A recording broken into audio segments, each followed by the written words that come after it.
Hello there. I'm going to wrap up the Eastern faiths, Buddhism and Hinduism, with a quick look at how they are similar and different as a whole, but then also share with you guys some of the activities and things that we would do in class. We don't obviously have a two-way communication here, so it's a little more challenging to talk about some of the stuff that I mentioned and that I've alluded to in some of the videos, but because that's stuff that we would do in class. So here's the way the schedule would look.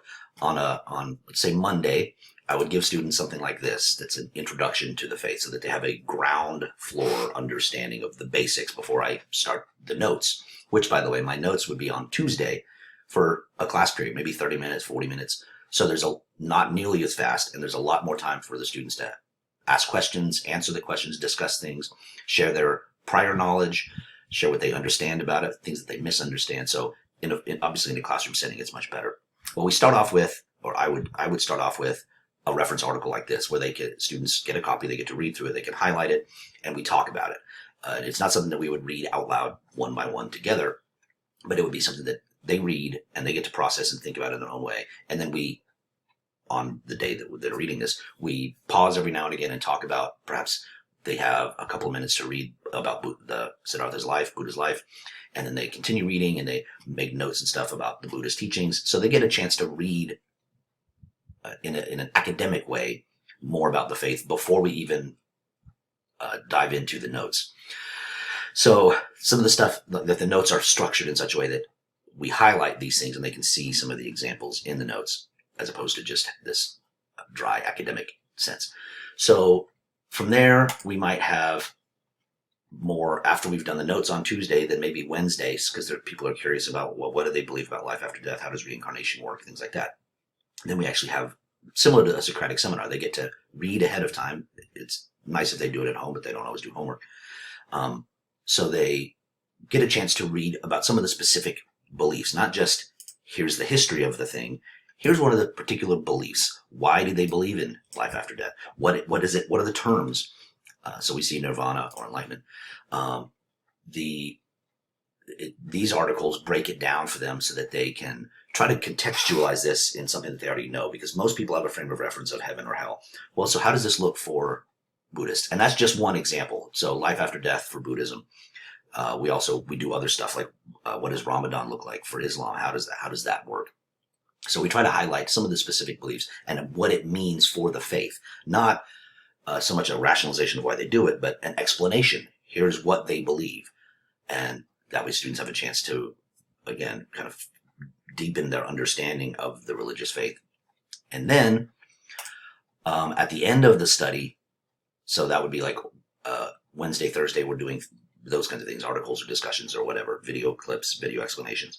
And then Fridays usually would be a short essay day where they have, it's a summative assessment kind of, where they're summing up everything they know about that faith. And every faith is the same. Describe the geographic origins. So they need to know where it started and what role geography played. How was it founded? And we would just change this. So it would say, how was Buddhism founded? How was Judaism founded? And they give an explanation. What does it require to be a follower of Hinduism? So if you're going to be a Hindu, what is it that you have to do? What is it that Hindus do to be Hindu? What are the major events in the history of Hinduism? So that would be the stuff that I highlighted, like when Asoka converted, and I'll explain more about that in a second. And then how do believers learn and study the faith? And that's where the texts. And so we do have, I'll go back over to here for a second. So we do have some primary source readings or some excerpts from the actual texts that the different faiths use as the basis for their belief and their practices.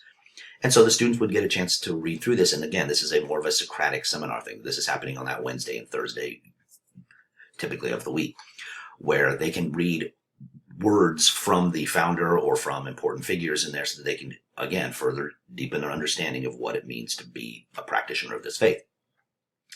The Dhammapada, for instance, this is attributed to Siddhartha Gautama, his words and his teachings, and students will get a chance to read and discuss, like, what does this mean? And this is the kind of thing where it's not solo. It's something that we have a guided discussion where students get to discuss what they think. What does this mean? He who lives without looking for pleasures. What does that mean? And how does that play into the foundation of Buddhism? Because remember, Siddhartha went to one extreme, he went to the other extreme. He was looking for pleasure, looking for avoiding pleasure. And so as people learn more about Buddhism, or what Buddhist practices become, is you don't have to look for pleasures, but that doesn't mean you're never going to have pleasure. It doesn't mean you're never going to see things or do things that are pleasurable and enjoyable. In fact, the Buddhist idea is you enjoy life so much more, and you enjoy the pleasurable things in life so much more if you're not looking for them, because things, if we desire these things, our desires are never going to be fully met. So for Buddhists especially, live without looking for pleasure, so that you might like look out and see a beautiful flower on a tree, or see a pretty cloud going by, and like, wow, that's a really cool, this is what a wonderful moment this is. I am really enjoying today. This is a beautiful day. And in that moment, you're not looking for pleasure, but you are finding it. His sense is well controlled. That's where the Eightfold Path comes in. So right mindfulness, right effort, right thinking, things like that, that you're doing things up here so that it affects what you do out here. Moderate in food, not starving yourself and not indulging yourself. Eat to live. It keeps you alive, and that's fine. And then Mara is something that we would talk about. Mara is kind of a demonic figure. Like Mara is, I was explaining, like, Mara is the opposite of enlightenment. If enlightenment is the good thing that Buddhists are seeking, Mara is the opposite force that's trying to drag you away from enlightenment. Just like we see in the Abrahamic faiths, the concept of Satan, God versus Satan. Only in Buddhism, it's not so much about God versus Mara, or Buddha versus Mara, or whatever, because again, it's not it wouldn't be necessarily a traditional religion like a lot of us think about it, because they're not really concerned like, if I do this wrong thing, I'm going to go to hell for it. Like, it's not really that.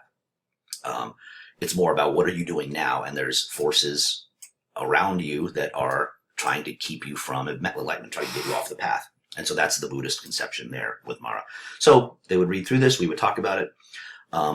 If a man does what is good, let him do it again. Let him delight in it. Happiness is the outcome of good. So if you're doing good things, you're going to have happiness. So lots of little teachings, kind of like parables or sayings. We see this like with the hadith from Muhammad in Islam. We see it with the parables from Jesus in Christianity. So there's a lot of similarities and a lot of parables. And Hinduism is the same way. There's documents that Hinduism has that we would go into, the moral precepts and the teachings. Again, there's not a founder here, so it's not this this person, Siddhartha or whatever, said this. It's composed by, this one is composed by a sage, a teacher, that was then written down by the elephant god, Ganesh, who you might have seen and had some familiarity with. But it has instructions on proper action. Again, this is like parables, or like the Psalms from the Old Testament. Bear railing words with patience, never meet an angry man with anger, nor return reviling for reviling. Smite not him who smites thee, let thy speech and acts be gentle. And what we see here, and as we continue to study the religious faiths, we see there's a lot of common themes that occur throughout all of them. The golden rule is one of those ones: treat people the way you want to be treated. That has come up in like all of them in one way or another. The same verbiage. So look at the actual words, look at the actual text, not so that you can, again, this isn't a proselytizing class. This isn't to say, hey guys, look at how brilliant this is and what a wonderful way to live your life. It's no, this is what Hindus believe. This is what Buddhists believe. This is, if you're encountering someone, this is something that is motivating them as a human being, or something that they value as a person, so that you can try to understand other people a little bit better. And maybe it might just be something that you find really interesting. You're like, huh, that's really cool. I'm an atheist, but I think it's really cool to have a code. Like, I think that's a really, I'm an atheist, but I could get that. I could make a poster out of that. Like, that's a really cool thing. So it doesn't really matter what, like, the religious motivation is, as much as what's the historical facts behind it. What are we looking at with this thing?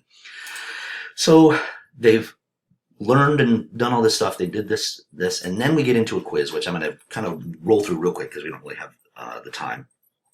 So the Trinity of Brahman is made up of which three gods? And that's something that we would have looked at as we look through these kind of documents.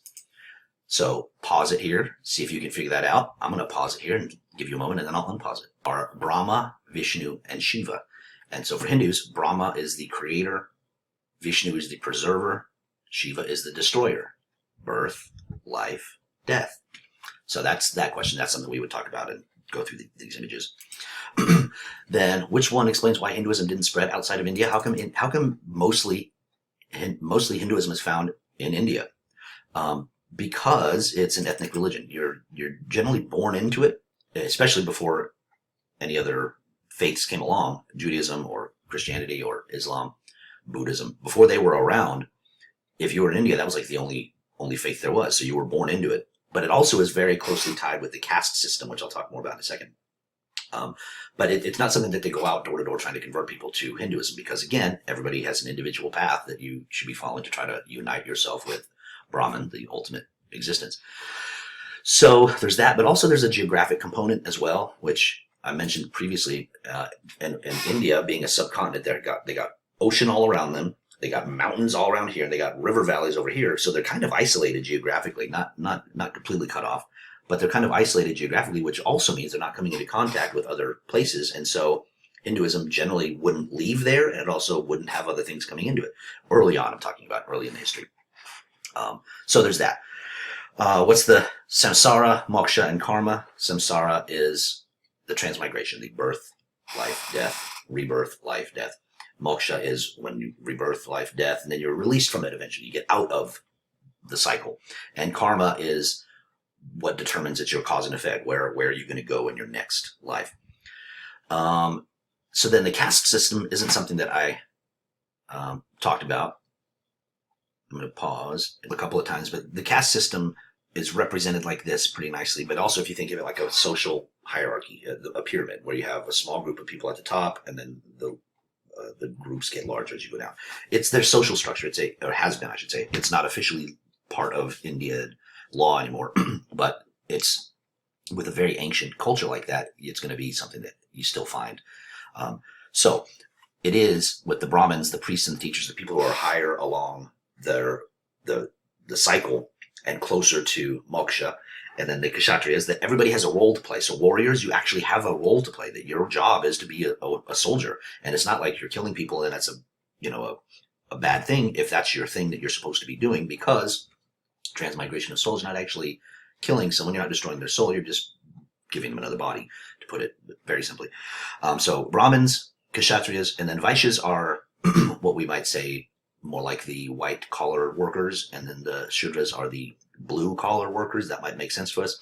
And then people who aren't even really considered part of the caste system, although we do include them a lot of times when we talk about it, is the Dalits, or the untouchables. You might be familiar with the untouchables, and there's videos you can watch about it. They're the people who do the dirty, unclean jobs that even if the lower caste did, it would make them ritually unclean. And so you want to try to preserve, remember, your dharma, karma, and all that.